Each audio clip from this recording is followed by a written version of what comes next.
Bag it. I'm gonna pop some tags. Only got $20 in my pocket. Honey, looking for a come up. This is freaking awesome.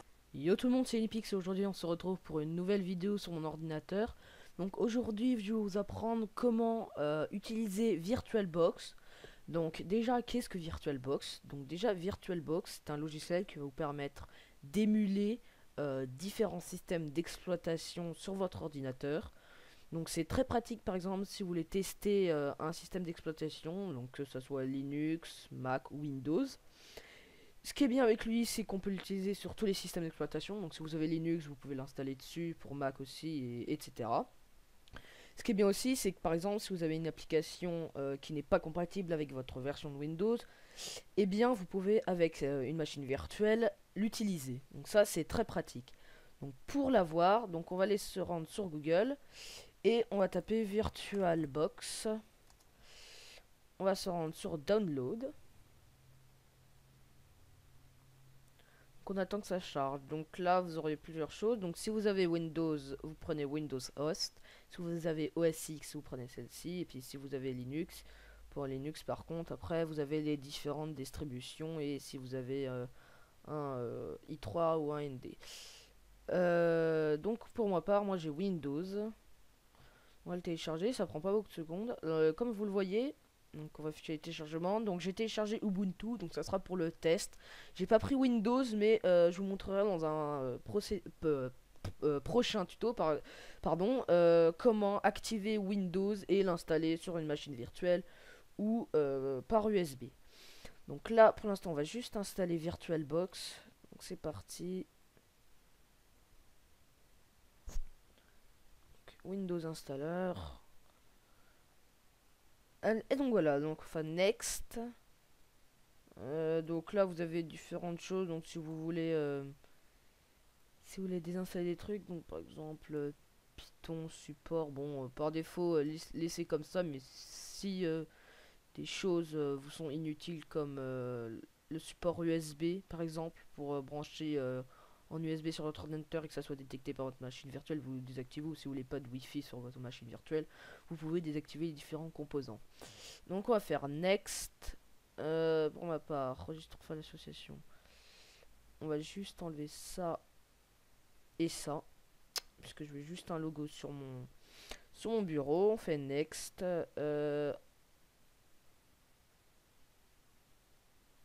Network install, nanana.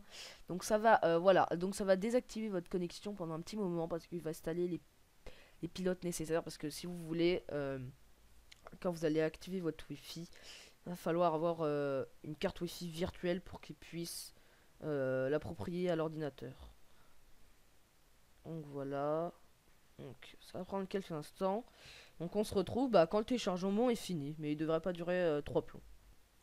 Bon nous revoilà, donc le téléchargement est fini, donc on va lancer VirtualBox en cliquant sur Finish. Et donc voilà, bon apparemment j'avais déjà des machines Cloud Ready, bon je vais les supprimer parce que je sais pas pourquoi elles sont là alors que j'ai jamais installé dessus. Bon c'est pas grave, donc normalement quand vous lancez VirtualBox vous avez juste ça. Donc pour créer une machine virtuelle c'est très simple, vous faites nouvelle. Donc là vous lui donnez un nom. Bon moi je vais l'appeler Ubuntu. Donc normalement quand vous mettez directement le nom de votre système d'exploitation ou de votre machine, il détecte automatiquement la distribution. Donc moi j'ai mis Ubuntu, il a détecté direct. Par exemple si j'avais mis Windows, bon il aurait mis par défaut Windows 7, mais si je mets Windows 10, il met Windows 10, 64 bits par contre. Mais par contre si vous voulez choisir un autre truc, Solaris, bon après les autres je les connais pas. Mais par exemple Mac aussi ça marche. Bon, moi c'est Ubuntu perso. Donc on va mettre une petite majuscule. Moi c'est un Linux, une distribution Linux, c'est un Ubuntu 64 bits. Suivant, donc là la taille de la mémoire, donc ça dépend vraiment de ce que vous voulez. Donc la recommandée c'est 1024. Bon par défaut laissez un 1024. Pas moins, pas trop, hein, faut pas dépasser la moitié parce qu'après c'est trop, ça sert clairement à rien. Donc après vous faites sur suivant. Donc là c'est pour créer un disque virtuel. Donc si vous en avez déjà un, bon vous pouvez en sélectionner un. Sinon vous créez un disque virtuel. pour la machine. Alors ça, vous touchez pas, donc VDI. Dynamic alloué, donc en gros, voilà, un fichier du disque dur alloué dynamiquement n'utilisera d'espace sur votre ordinateur physique qu'au fur et à mesure qu'il se remplira. Donc, parce que si vous avez fait une taille fixe, si vous mettez une taille fixe, pardon, bah après vous pourrez plus agrandir votre espace ou si, mais en fait, si vous prenez trop d'espace alors que vous en avez pas besoin, bah clairement, ça sert à rien. Donc, prenez alloué comme ça, si vous avez rien, il va régler la taille du disque en fonction bah, des données qui sont présentes dessus. 10 Go pour une machine, bon bah de toute façon il règle automatiquement. Créer. Donc voilà, donc là, la machine n'est pas prête. Puisque nous avons créé l'ordinateur, si vous voulez, virtuellement, mais il n'y a pas de système d'exploitation. Donc juste avant de mettre le système d'exploitation, vous allez pouvoir mettre configurer différentes choses. Donc, tac tac tac, donc ça c'est lors d'amorçage de boot en fait, mais bon, ça après on s'en fiche. Bon, processeur, après vous pouvez ajouter des processeurs ou non. Bon, après ça clairement ça sert à rien. Ah, bureau à distance, ça c'est très bien, puisque vous pouvez faire, bah du coup, comme dit, un bureau à distance, et ça peut être très très pratique. Le stockage, donc ça c'est ce qui va nous intéresser. Le son, bon après voilà. Donc là vous aurez le son. Le réseau par contre, donc là vous avez rien. Et donc en fait pour avoir le réseau sur votre ordinateur, bah il faut faire accès par pont. Accès par pont, pardon. Donc en fait il va utiliser la carte Wi-Fi, la carte internet de votre machine. Et il va la coupler avec l'ordinateur virtuel. Bon après ça on touche pas. Donc on revient dans le stockage. Donc contrôleur SATA, donc c'est votre disque dur virtuel. Mais contrôleur IDE, en fait, c'est le contrôleur d'un CD, donc du système. C'est ce qui va nous permettre d'ajouter le système d'exploitation. Donc, pour l'ajouter, c'est très simple. Vous cliquez sur le petit CD et Windows K2 Pro. Bon, ça, je sais pas ce que c'est. Ça devait être un ISO que j'avais déjà ajouté. Bon, après, vous pouvez ouvrir votre système d'exploitation directement avec un CD que vous avez, mais vous pouvez choisir un fichier. Donc moi, je vais aller chercher mon fichier ISO que j'ai téléchargé. Donc c'est un Ubuntu. Et donc oui, ce que je vous ai pas dit, c'est que la machine virtuelle, quand j'ai mis Ubuntu, il va adapter, il va configurer tout pour que ça marche, pour que ça soit compatible avec Ubuntu. Donc jusque là, donc vous avez ajouté votre disque, ok, et donc vous pouvez démarrer. Donc la machine virtuelle se lance. Tac, donc vous voyez, c'est pas compliqué du tout. Et donc là, le système d'exploitation se lance, puisque c'est comme si j'avais lancé le CD. Donc on va faire la petite installation. Ah oui, donc pour régler certaines choses. Donc par exemple, là ma souris elle est à l'intérieur de la machine et là elle est à l'extérieur. Bon ça après on s'en fiche, mais c'est juste si vous voulez mettre en pause votre ordinateur, ça c'est assez simple. Mode plein écran, ajuster mode mise à l'échelle.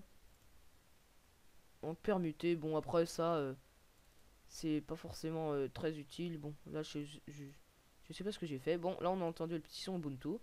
Bon bah là je vais mettre en français puis je vais faire l'installation avec vous pour que je vous montre que ça marche très bien. Donc là je vais l'installer. Donc télécharger les mises à jour, bon, ça après on s'en fout. Effacer le disque. Donc n'ayez pas peur, hein. Le disque, il n'y a rien dessus, c'est un disque virtuel. Si vous continuez, ça sera écrit sur le disque. Vous pouvez faire d'autres modifications. Continuer. Donc vous choisissez, ok, je suis à Paris. Français, bon après vous pouvez choisir votre clavier. Si c'est du texte pour tester votre clavier, donc voilà. Moi je vais tester mon clavier, c'est du AZERTY. On doit y avoir un petit son. Continuer. Donc votre nom, moi je me nomme Thomas, donc le nom VirtualBox, d'accord. Ouvrir la session automatiquement. Non. Bon, faut que je mette un mot de passe. Bon, je vais mettre un mot de passe.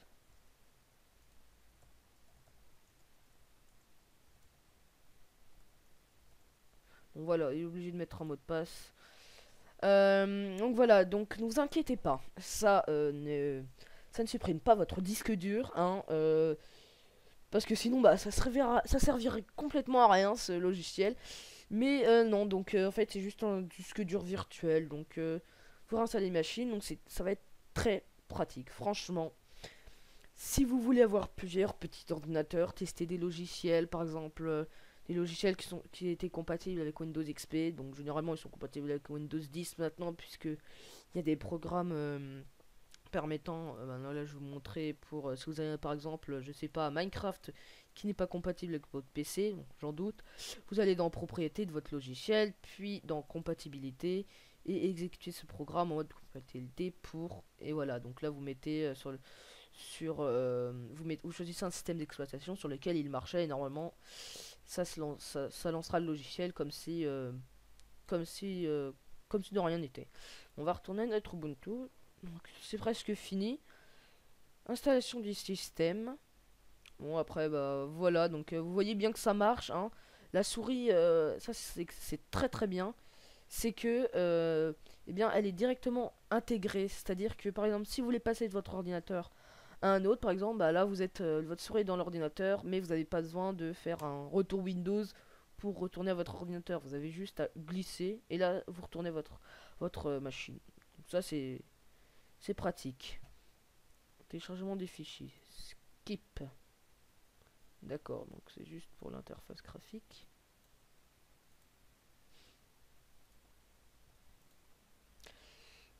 Voilà. Donc je vous retrouve à la fin du téléchargement et de l'installation du système d'exploitation. À moins que ça se finisse avant. Ça a l'air d'aller assez vite. On va attendre. Donc oui, je disais que pour une prochaine vidéo, donc je vous apprendrai à installer Windows sur une machine. Bon, c'est pas très compliqué, hein, mais sur une machine, bon, moi je le ferai sur une machine virtuelle, mais je vais vous apprendre à installer Windows plus tard sur une clé USB pour pouvoir après booter et activer Windows si vous n'avez pas de clé. Très important, parce que si vous avez une clé, bah c'est bien, mais si vous n'en avez pas, bah il existe des solutions pour activer. Donc je vous en dis pas plus, vous verrez ça dans une prochaine vidéo que je ferai. Donc on va attendre que le téléchargement se finisse. D'ailleurs, je recommande Ubuntu, même si Windows et Mac sont les piliers, les plus grands sont les deux plus grands systèmes d'exploitation. Bah, il n'y a que Windows, mais Mac est juste en dessous, donc voilà. Mais Windows c'est le premier, mais Linux, même s'il n'y a pas beaucoup de personnes qui l'utilisent, je le recommande pour des petites configurations. Donc si vous avez un vieil ordinateur, une tour ou un PC portable qui tient le choc, donc vous regardez les configurations de votre ordinateur. Donc si vous ne connaissez pas trop, bon bah vous mettez, je vous conseille de mettre Ubuntu. Après si ça bug, bon bah vous redirigerez vers d'autres systèmes d'exploitation comme par exemple Chrome OS, même si c'est pas forcément top, c'est bien pour des petits ordinateurs à utiliser de temps en temps. Donc Ubuntu c'est léger, c'est bien, c'est graphiquement c'est pas moche, hein, c'est beau graphiquement. Bon, c'est pas aussi beau que Windows, mais ça a son charme. Vous avez tout ce qu'il faut dessus, Word, Excel, enfin bref, toutes les alternatives, donc, comme vous le voyez. Donc voilà. Dites-moi dans les commentaires si vous voulez que je fasse des tutoriels sur un système d'exploitation en particulier. Donc si vous voulez que je fasse un tuto sur Windows, bon, je sais pas si vous en avez vraiment besoin, mais par exemple sur Ubuntu pour vous faire découvrir un peu, parce que je sais que c'est assez difficile pour les débutants qui installent Ubuntu ou une autre distribution Linux, mais qui savent pas trop comment l'utiliser, parce que souvent pour installer des logiciels, il faut passer par des consoles. Donc si vous voulez des tutoriels sur un système d'exploitation ou bien un autre tutoriel, ben vous me mettez un commentaire en dessous de la vidéo, et puis bah je vous répondrai dans les plus brefs délais. Donc on va attendre que l'installation se finisse.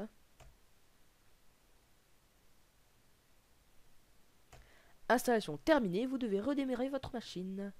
Bien sûr, ça va redémarrer juste la machine virtuelle.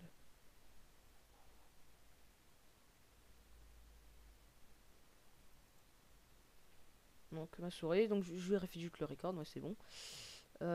Tac, please remove the installation medium. Donc là, il vous indique qu'il faut enlever le CD. Comment je... Mince, j'ai fait une bêtise. Donc il va vous dire d'enlever le disque. Bon, j'ai fait une petite erreur, c'est que au début j'ai j'ai enlevé vous voyez la petite barre qui permet de faire différentes actions. Je vous reprends au début. Donc on se retrouve. Et donc on se retrouve, donc le système s'est installé. J'ai enlevé le CD, donc pour enlever le CD, bon, vous allez dans le périphérique, lecteur optique, normalement il y aura votre réseau qui sera sélectionné, vous faites éjecter, bon moi je l'ai éjecté, la machine a redémarré, et puis ben voilà, votre système est installé, très clairement, donc paramètres d'ATR, je sais plus où c'est d'ailleurs, à propos de cet ordinateur, voilà, bon, c'était un peu lent. Voilà, donc la mémoire, voilà, donc Intel i5, graphique et tout. Donc il détecte automatiquement votre processeur, votre carte graphique. Bon, il met Gallium, mais moi, ma carte graphique, c'est une Nvidia, donc je sais pas pourquoi il met ça, mais bon. La team d'exploitation, 64 bits, etc. Donc vous voyez que bah, tout marche très très bien. Bon, certes, quelques ralentissements, mais je pense que j'ai pas assez attribué de mémoire RAM ouais, je pense que j'ai pas tout à fait en fait attribué beaucoup de mémoire RAM. Donc c'est pour ça qu'il rame un peu. Ouais, même beaucoup. Bon, ceci dit, ajouter un petit peu plus de mémoire RAM. Je sais pas pourquoi. Bon, c'est peut-être aussi parce que je recorde. Donc regardez bien le minimum de RAM qu'il faut pour le système d'exploitation que vous voulez installer. Normalement connecting. Normalement on a internet. Si je dis pas de bêtises. On a le son, bon il détecte la carte. Mais normalement si je mets par exemple Inipix. Avec un peu de chance, connecting. Wazing, Inipix. Et donc voilà, bon, il m'affiche pas ma page YouTube parce qu'elle n'est pas encore répertoriée.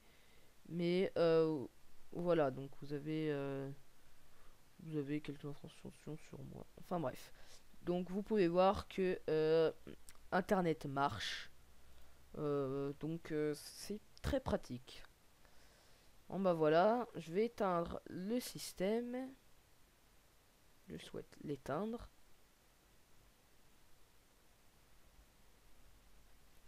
Bon, et comme je dis, il rame un peu, je crois, au niveau du disque dur.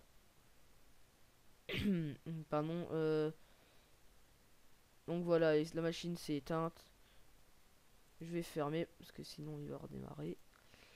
Et donc voilà, bon bah du coup vous avez une machine virtuelle. Bon après vous pouvez en ajouter autant que vous voulez. Comme vous pouvez voir, donc vous pouvez installer Windows, Linux, bon Solaris après je connais pas si le système Oracle de la société de VirtualBox. Bon, après vous avez du IBM, enfin bref je pense pas ça vous intéresse. Bon si vous voulez jouer un peu avec les systèmes d'exploitation, Mac OS par exemple, enfin bref, vous avez plein de distributions. N'hésitez pas à mettre un pouce bleu si ça vous a plu, si vous voulez que je continue. Bon moi en tout cas mon rythme, j'ai pas sorti de vidéo depuis un certain temps, donc je suis désolé, il y avait les cours, même si c'est la fin de l'année, ça me prenait quand même la majeure partie de mon temps. Donc les vidéos c'est reparti, donc quand vous verrez cette vidéo, bon bah les vidéos vont sortir à peu près vers mercredi, jeudi, vendredi, même des fois le week-end. Pour les vacances, oui, pour les vacances, parce que les vacances arrivent à grands pas. Donc je ferai une vidéo explicative où j'explique un peu tout le programme. Donc pour les vacances, parce qu'il faut savoir que je ne suis pas là juillet, août, septembre. Bah non, septembre c'est la rentrée, donc juillet, août je ne suis pas là. Mais je vous ferai une vidéo explicative pour les vacances, ne vous inquiétez pas, vous aurez encore des vidéos que j'aurai programmées. Bon bah il n'y a même pas besoin du coup de vidéo d'annonce, puisque je vous l'ai dit déjà là. Donc voilà, donc n'hésitez pas à mettre un pouce bleu, à mettre un commentaire, à liker, à partager. Et puis bah je vous dis à la prochaine. Ciao ciao ciao.